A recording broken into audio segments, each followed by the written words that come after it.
ওই যে এই ভিডিওটা কি দেখছেন, পাইছেন? এনসিপির কেন্দ্রীয় নেতা যে ইমামুর রশিদ ইমাম ওই যে একজন নারীর কাছ থেকে 7 লাখ টাকা। হ্যাঁ হ্যাঁ হ্যাঁ, দেখলাম, একটু আগে দেখলাম। এ বিষয়ে আপনাদের মানে বক্তব্য আছে কোনো?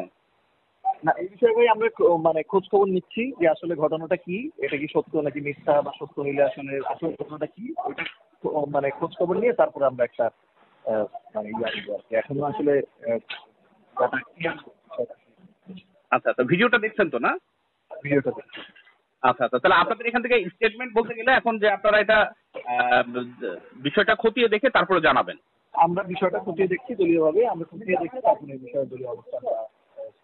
আচ্ছা, আরেকটা বিষয় হচ্ছে ডোনেশন আর চাঁদা, যেটা নিয়ে আলোচনা হচ্ছে যে চাঁদাকে বলা হচ্ছে যে ডোনেশন। হ্যাঁ, তো এই বিষয়ে বক্তব্যের মধ্যে কি স্পষ্ট করে কিছু করবেন কিনা আপনারা? ডোনেশন আর চাঁদা কি এক জিনিস কিনা? না, আমরা মানে বাংলাদেশে প্রচলিত অর্থে চাঁদা বলতে যেটা বোঝায় সেটা কি হয়, সেখানে রাজনীতিবিদদের অনেক ক্ষেত্রে আমরা দেখি যে জোর জবরদস্তি করে মানুষের কাছ থেকে চাঁদাটা নেয়। হ্যাঁ, জি। তো বা এক ধরনের সিকিউরিটির বিনিময় বা এক ধরনের ভীতি প্রদর্শন করি বা কোনো একটা সুবিধার বিনিময়। আমরা যেটাকে ডোনেশন বলতে সেটা আমরা মানুষের কাছ থেকে একেবারে কোনো বিনিময়ের ব্যক্তি রেখে নিচ্ছি। অর্থাৎ এখানে তাদেরকে আমরা কোনো ভয়ভীতি প্রদর্শন করতেছি না, তারা স্বেচ্ছায় যা আমাদেরকে দিতে চায় আর সেটা আমরা যেটা নিচ্ছি সেটাকে আমরা ডোনেশন করছি, অনুদান বলতে চাই। আচ্ছা, এই ডোনেশন দেওয়ার কি এটা অনৈতিক কোনো উৎস থেকে বা অবৈধ কোনো উৎস থেকে যদি কোনো কেউ টাকা দিতে চায়, উৎসটা কি আপনারা কি সেটা নেবেন কিনা যদি আচ্ছা, ব্ল্যাক মানি হয়? এই ক্ষেত্রে যেটা হচ্ছে যে আমরা অবশ্যই মানে কালো টাকা হচ্ছে আমরা অনুদান হিসেবে দিব না, কিন্তু এই ক্ষেত্রে নির্বাচন কমিশনের যে আপনার বিধিমালা আছে সেই বিধিমালা অনুযায়ী যে যা যা করা দরকার সেইটা অনুসরণ করে আমরা এই আর্থিক অনুদান দিচ্ছি। মানে আপনারা এই পর্যন্ত যত অনুদান সংগ্রহ করছেন এটা কি দেখে নিচ্ছেন যে কোনো ব্ল্যাক মানি আছে কিনা, বা কেউ কোনো তার উদ্দেশ্য সফল করবার জন্য কোনো টাকা পয়সা দিচ্ছে কিনা? না, আমাদের হচ্ছে আপনার এই যে লাস্ট একটা প্রেস কনফারেন্স হলো সম্ভবত কোরবানির ঈদের আগে আগে আমরা হচ্ছে যে আমাদের ফিনান্সিয়াল পলিসিটা যখন দেওয়া হলো প্রেস কনফারেন্সের মাধ্যমে ফিনান্সিয়াল পলিসিটা প্রকাশ করা হয়।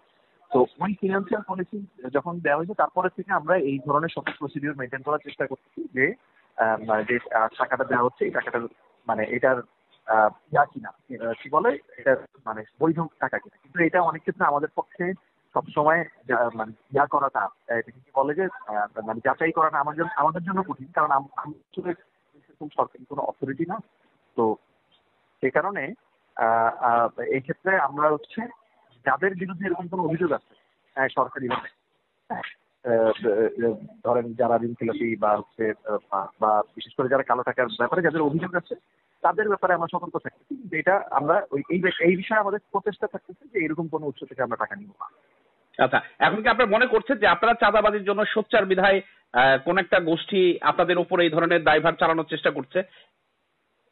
আমরা মনে করি যে দেখেন যেই ভিডিওটা আমরা দেখলাম ফেসবুকে ওইটা তো মে মাসের একটা রেকর্ডিং এর কথা বলা হচ্ছে।